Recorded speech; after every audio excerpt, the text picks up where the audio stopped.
Okay. Hello, everyone. I'm excited to talk about succession planning for family-owned businesses today. So my name is Nisha Balwani. I'm the CEO of RCI Technologies, the second generation CEO, because my parents were the original founders of the firm. So this topic definitely hits close to home for me. I have both formally and informally worked with RCI for what feels like my entire life. But we officially completed succession planning in 2020. So it's been a few years now, and I feel like I can properly reflect and share some insights from what we went through. Our succession was actually featured in an article in Forbes in 2021, but that does not mean we got everything right. So I know firsthand that succession is not straightforward, super messy, definitely not simple, but mostly it's never about business.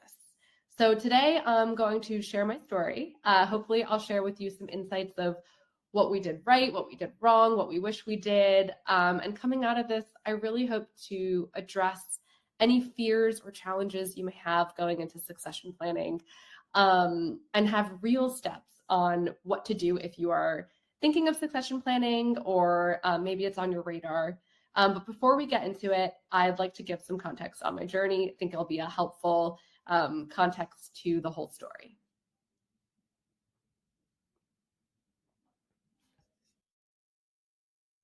All right. So our story. I mentioned RCI was founded by my parents over 4 decades ago. We help government agencies solve complex technology problems. So you can think about us like the behind the scenes team that makes sure critical systems like public schools, transportation, public safety, all those systems run securely and efficiently. If a state agency needs a new software system or needs to protect their data from cyber threats, that's where our team comes in. We design, build, and maintain the technology that makes all that happen. So growing up, RCI was a big part of my childhood. My parents actually started the company years before I was born. So it was all I knew. I spent my weeknights and my summers, whatever time I had in grade school, kind of doing helpful things, maybe not so helpful things at the office. I think when I look back, it was probably just some sort of free babysitting. But we didn't explicitly talk about succession in my family. And I have an older brother. And I think we heard the normal jokes like, oh, one day you'll take over the business, or one day this will pass on to you. But we had really no idea what that meant. The thing I did know was that my parents were very strong about us working outside the business before we made any decisions. So my brother, though, he was pretty outspoken from the beginning. Like, he did not want to work within the business. He had his own passions, and actually today he runs his own company that he started. Oops, sorry. So my brother was pretty outspoken about the fact that he did not want to go into the business. He had his own passions, and now actually he runs his own company that he began. So for me, business was my passion. I studied business undergrad. I love, and I still love, finance and accounting and strategy and all that nerdy business stuff. But even then, I did not commit to being RCI's successor. Again, I was young, and I didn't know where life would take me. So there did come a turning point, though. So the turning point was that I spent most of my 20s working outside of the business at a Fortune 500 CPG firm. And this really helped me professionalize, helped me build a network, build my skills and confidence. But there was a big shift for me when my father fell ill. He had a health scare, and I remember feeling really jolted. I was like, well, what would happen if my dad fell sick and my mom had to take a leave to take care of him? Who would run the business? I felt some sort of responsibility, or maybe like a pull towards the company. My dad recovered, thankfully, but I was left changed. I had this idea that my time to be with my parents at RCI and learn from them was finite. So whether, again, still not committing to taking over the business, but feeling a little curious about what could happen if I joined. So as a family, we decided that I would leave my corporate job and join RCI as a business development manager. So I was in a sales capacity. So I worked with RCI for a few years. I got my MBA from Columbia, and it was then that the COVID pandemic hit. So again, I mentioned earlier that we service government agencies. So our payments from the government, from corporate clients too, halted, and my father's health was continuing to decline. So our company entered a few crises and really needed urgency for a leader. I stepped into the CEO role at this time. And even though I had been with RCI for so many years, I was a familiar face to clients and employees. We still did not have a formal succession plan. So many things felt, that they weren't on the table to talk about. So I had to step up. My parents had to let go. Our employees, our clients, they had to trust that we kind of knew what we were doing in this change. And all of this happened without a roadmap. I was lucky enough to have an advisor that I met when I was at Columbia who specialized in working with family businesses. So he was a sounding board that really helped me through this process. And so today I get to be your advisor. I basically laid out the steps of succession in a roadmap. And again, every family is different, but I do think you will hit these pit stops no matter what your family looks like or what your situation is. So you can think of me as your advisor today, and I'm going to present you with these pit stops so you can feel like you have some sort of confidence in a process that can tend to be a little murky and tough to navigate. So the goal here, I want to really hit this home. If you look at all the way on the right, the goal is a thriving business that can succeed without you. So really think about that. And every pit stop, think I'm trying to get to a thriving business that can succeed without me. So let's dive in. Let's go to step one. Step one is start the conversation. Simple, sounds simple, but in my story, if you recall, I mentioned many times that there was no talk of succession. So even in a successful outcome like we had, I think if we started the conversation earlier, more often, and in an actual kind of capacity of labeling it as succession talk, that would have been more helpful. So whether you're actively planning or you're in the middle of a transition, maybe you're just thinking about what succession could look like, I still think it's helpful to start the conversation. And I think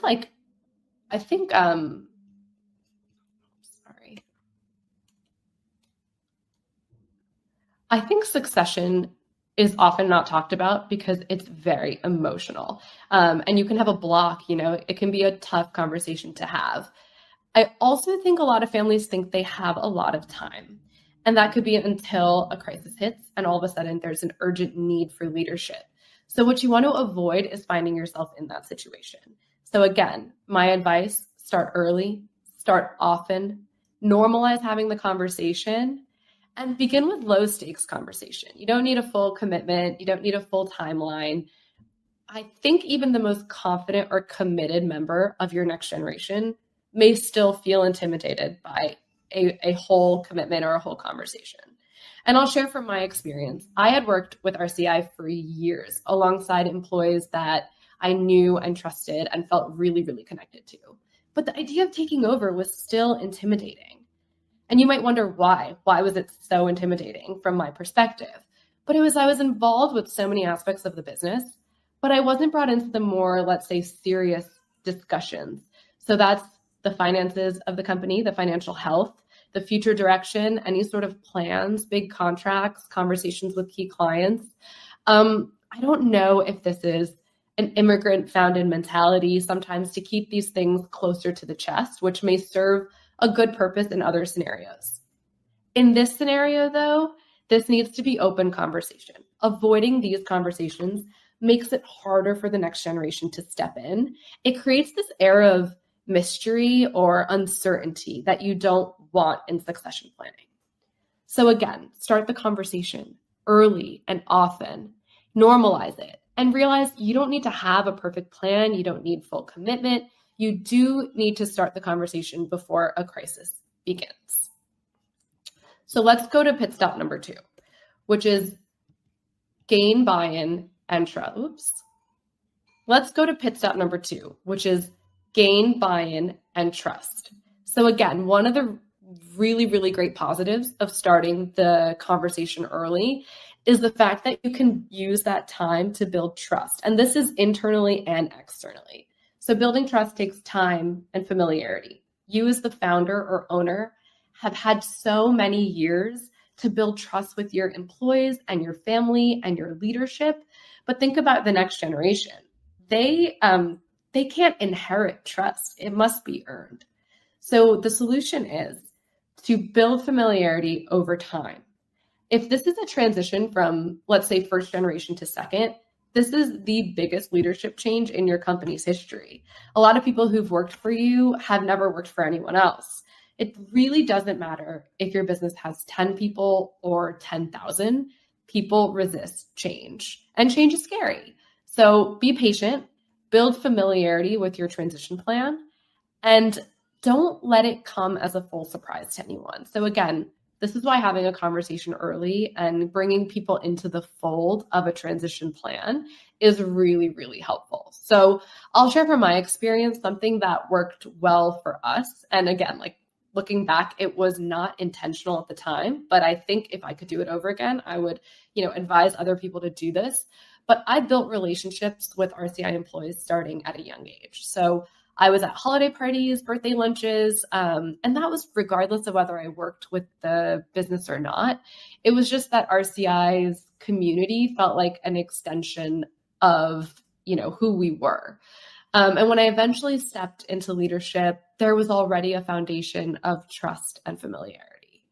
So there is an opportunity for even potential next generation candidates to build relationships with your company early. And that would help them in the future and help you kind of let go. So also this works both ways. They gain exposure to the company and the company gains exposure to them. So pit stop number 2 is gaining buy-in and trust. And this can be an ongoing thing that is happening. Let's move on to pit stop number 3, which is defining leadership and roles. This is a tough one. It sounds very, very simple, but I think this one is a true challenge. This assumes that you are now at the point of transition. So your next gen has committed, you are like, this is great, but a smooth transition only happens when roles are clearly defined. Here, a title is absolutely not enough. The true test is when authority is acknowledged. So for the outgoing generation, it may be difficult to let go and continue. You want to continue to make key decisions.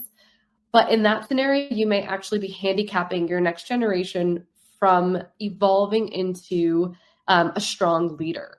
So the goal is for the next generation to build confidence as a leader and trust within the organization. And this can be really hard. I completely understand, especially if the next generation is coming in with a different vision or a different style, and you may not feel fully comfortable yet. But you do need to show your confidence in the choice you made in your next generation. So this needs to be explicitly stated. So for us, it meant explicitly stating when I became CEO exactly when the handoff would happen of the key decision-making abilities. And this is a hard thing in practice. So I want to share with you an anecdote of something that happened in our company, which is key client calls my mother, who, my mom has been working with this client for, let's say, 2 decades. And they call her, that's, their habit. And they're chatting. And of course, my mom has a normal conversation with them, keeping up the relationship. But if the conversation goes to something business or action oriented, she nicely says, I will defer that decision to my daughter, who is the current CEO. And my daughter or someone on her leadership team will definitely get back to you. And, that can be really hard. In the background, I do think you can and should still advise your next generation on decisions, especially in the beginning of the transition. But it should be done behind closed doors. So I had to have a really hard conversation with my parents to say, the employees will take your opinion as gospel. They've worked for you for so many years. So if you have an opinion, please share it with me offline, and I'll decide if it has a place in the company. That switch can take, weeks, months, years. You don't want it to take that long. You want your next generation to come in and feel like they have the capability to make decisions. And you want the employees to also feel like they can trust their leader. So this is a tough one, but key takeaway here is define leadership and roles, and not just in writing, but in action. Now we're going to go to pit stop number 4. But number 4 might need to take a deep breath before we go to number 4, because it's all about emotions, navigating emotional roadblocks. I found this one to actually be the hardest of all the succession planning. I was nervous about taking over the company because I was scared that it would muddy the waters in my family, that I would, be engaged in conflict. I was really nervous for this, but I didn't want this to stop me from what could be an amazing opportunity for not only me, but my parents, my employees, my company. So I had this feeling, from my POV, my parents were immigrant entrepreneurs. They built RCI from nothing. It was their entire life, besides for me and my brother, but it was their life's work. So understandably, it was very, it was just a personal, it's hard to let go. So I remember the first time I made a decision without my parents' input. I felt like I had crossed an invisible line. And when I shared it with them, I could see it on their faces too, that they had a mixture of emotion, maybe some like, whoa, that's happening without me. And maybe a little bit of pride too, that, you're stepping into your power. So it's also okay for there to be a duality of emotions. And I think that happens on both sides. What I did here, the solution, and this is for anyone who wants to share this with their next gen as well, was constantly reassuring them that the business was in good hands, but also establishing my independence and clearly establishing the independence. It's a delicate balance, but it has to be done. So what I would say is acknowledge the emotions. Do not cover them up. They do not go away. You know this in every other part of your life. My key feedback here is that my key piece of feedback here is to implement a weekly meeting. So what I did was during our transition, I said once a week, every Friday, we're getting together, and just the three of us, my parents and me. If you have more than one next generation successor, make sure it's the whole succession team, I'll call it. And we had uncomfortable conversations. I remember specifically there was a slide that said, I forget what it exactly said, but it was like, okay, this is awkward. This feels weird, because it's weird, especially as the child, to guide your parents through difficult conversations. And, I think as the founders, they're so tied to the business. So that was also a piece of it. But these weekly meetings really helped us unearth things that could have sat for days.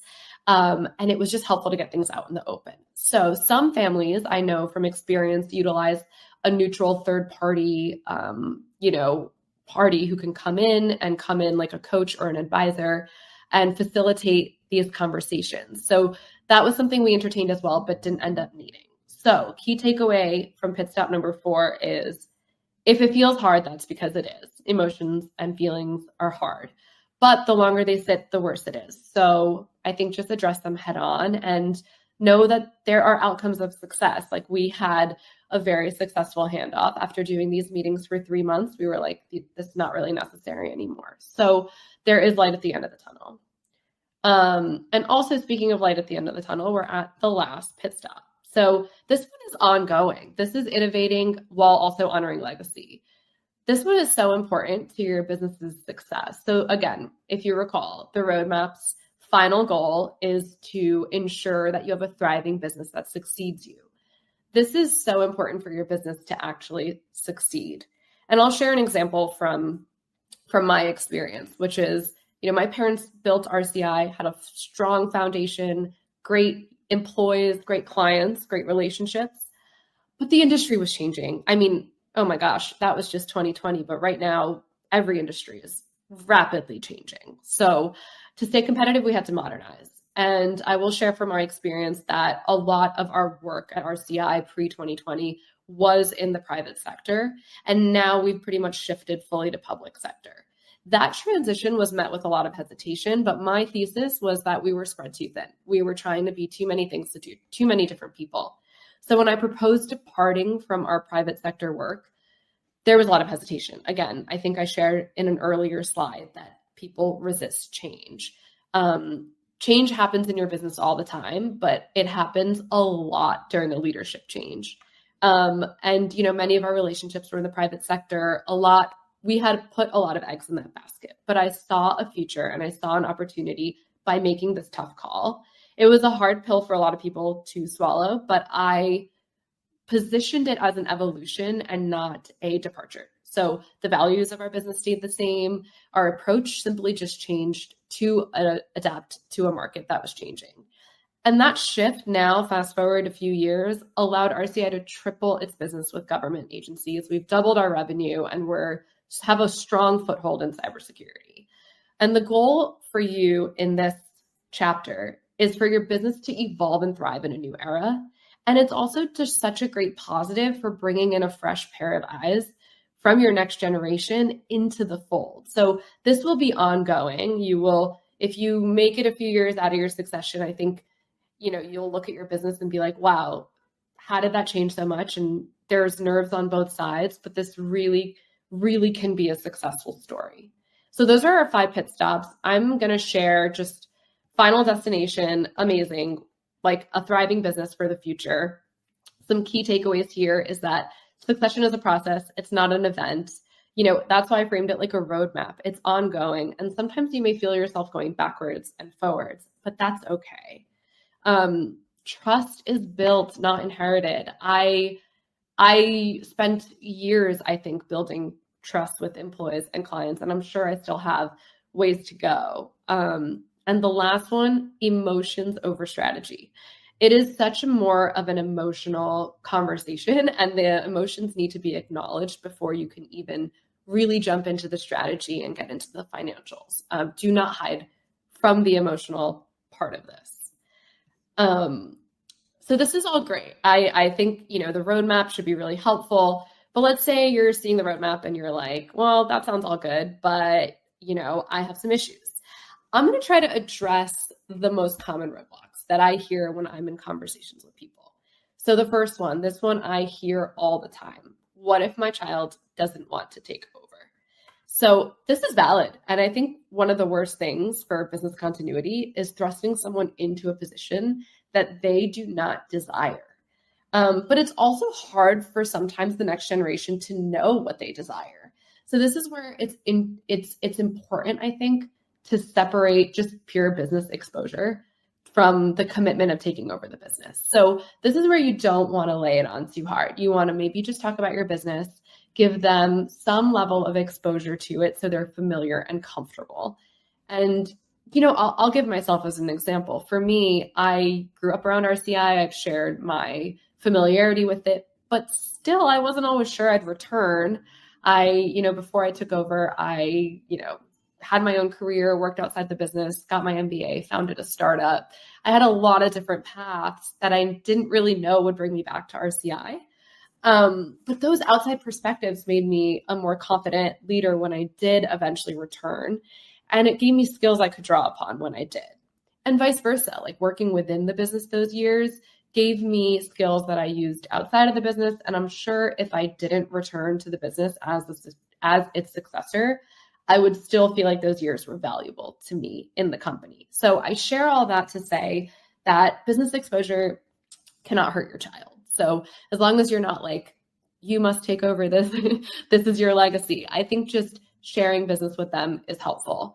And at the same time, building a leadership team, because you don't want to put all your eggs in one basket. If your child's getting exposed to the business but isn't committing, and you don't want them to feel like the future of your legacy and your hard work hinges on them, whether they desire it or not. So you do want to build, it's just good standard. Honestly, it's just good business practice to also build a really good leadership team. I was lucky to have some super awesome senior folks at RCI who I relied on heavily and needed their counsel and work really well with. So that's just good business practice. The other thing is explore other opportunities for your child. Maybe they want to work outside the business. They say, I have this other thing I'm interested in. See if they could become a board member, a shareholder, an advisor. Something I love that I see is seeing parents bring their kids to conferences. I think that's awesome. I was able to do that with my mom. And now that I'm older, I see how that shaped me. So this is really great. I think it is not the end of the world if your child does not want to take over, but you should still build a business continuity plan outside of that. Also, if they're like 10, maybe this is not a roadblock that needs to be addressed. Another roadblock that I hear all the time is, what if I want them to take over, but they are not ready? This is a really, really good question. And honestly, I think if you're asking this and this is your scenario, you're in a great place because you have some time to prepare them and see what, where they need to grow as a leader. Again, business exposure helpful, but also outside perspectives, working outside the business and creating some sort of development plan. Again, it is emotional to tell your child you're not ready, or I see these potential opportunities for you to improve. Again, maybe don't say you're not ready. You can say, I see opportunities for you to improve, and sit with them, make a plan, show them how you feel confident in their abilities, but that it still needs time. And that's okay. This is your life's greatest work. And you definitely want to make sure it's in good hands. And they also want to make sure they come in and do a good job. So I think that this one is super important to prepare, but not to push. This is definitely a big one. And again, if you're starting the succession conversation early, then you have the time to develop them into the leader you think you need to see. And give progressive responsibility. I think, again, something I've tried to share on this presentation is don't look for outward commitment right away, even just progressive responsibility. So for me, when I joined RCI as a business development manager, I think I mentioned that was in my 20s, I was actually given a project and independence and some autonomy. And I think those were some pivotal years in my career because I was able to develop some sort of confidence in my abilities at RCI. And I think people around me, my clients, my employees, they saw that too. So again, I had not said I was going to succeed and take over RCI, but I had some independence to learn. Again, here's where outside experience also matters. And if they are interested in joining the business, that also matters. They can, have some sort of development plan to grow them in that role. The last roadblock, and this one is a little spicy, so I will tread lightly here, but how do I step back without losing my identity? Again, I'm from the perspective of the incoming generation. So I'm sharing my point of view from the incoming generation. But I just want to say I can completely understand and see why this is really hard. I think, again, your business is sometimes your identity, your social network, your colleagues, your employees, your conferences, all of that is part of who you are. So you don't want to let go of that overnight. That's probably not a healthy way. So I think make the transition gradual. And I wrote here, it's just another benefit of starting early, which is you have time to sort of find yourself outside of the business, find where you want to stay involved. And it doesn't have to be all or nothing. I think that's sometimes where it can get a little difficult. I think staying involved in a way that feels meaningful to you, but doesn't hinder your next generation is also key. I'll share from my experience that we weren't exactly able to figure out what this meant. I think this is a roadblock that maybe we're still experiencing, but I'll give you an example that my mother, for example, is the Northeast chapter president of USPAACC. And for her, this is staying involved in a meaningful way, which means she leads a chapter and gives her time back to other Asian-owned businesses. And I respect that so much. I think that's awesome. She's really good at it and she derives a lot of joy from it. That's a really, really good way to be. The last one is to find a new passion. I mean, you have time, you can cultivate whatever new passion it is. This one, I don't have a personal anecdote. I think maybe my dad has found a passion in spending time with his granddaughter, which, is fine, but there's also consulting or philanthropy or, any personal or creative pursuit you may have. I don't have the full answer for this one, but I just wanted to acknowledge that this is a common roadblock that I do see and recognize. So just to recap on our succession roadmap, because I think we've covered a lot, and I hope you don't feel as fearful or that this might be a big challenge, but instead think of this as an opportunity. So we hit 5 pit stops on our way.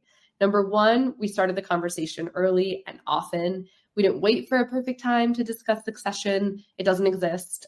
We started small, but we started right away.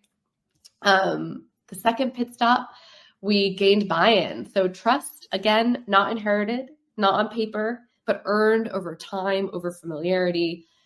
Involve your next generation early so people can really give them a vote of confidence and vice versa. Pit stop number 3, define roles. A title does not guarantee authority. So clearly define the leadership personality or responsibility, avoid confusion in this way. And once you give the power of decision-making, that's when the leadership transition really happens. Number 4, navigate the emotional roadblocks. Hit them head on. So you can't avoid the emotions of succession. You really just have to address them, as messy as it is. And the last one, innovate. So respect the legacy of the business, but innovate where necessary to keep the business running, because if that doesn't happen, then this was all for nothing. And that's when you can have a thriving business that succeeds you, which is the ultimate goal. And I just wanted to leave you guys with a quote that I loved when I was kind of coming across making this presentation, which is, your legacy is not what you leave behind, but who you empower to carry it forward. And I think that's so powerful, thinking of that you're not letting go, but you're actually, seeing your legacy go one more generation. It's really, really powerful. So thank you guys. Thank you for having me today and for letting me be your advisor. Would love if anyone reached out with their story or needed advice. I'm always happy to connect. Thank you.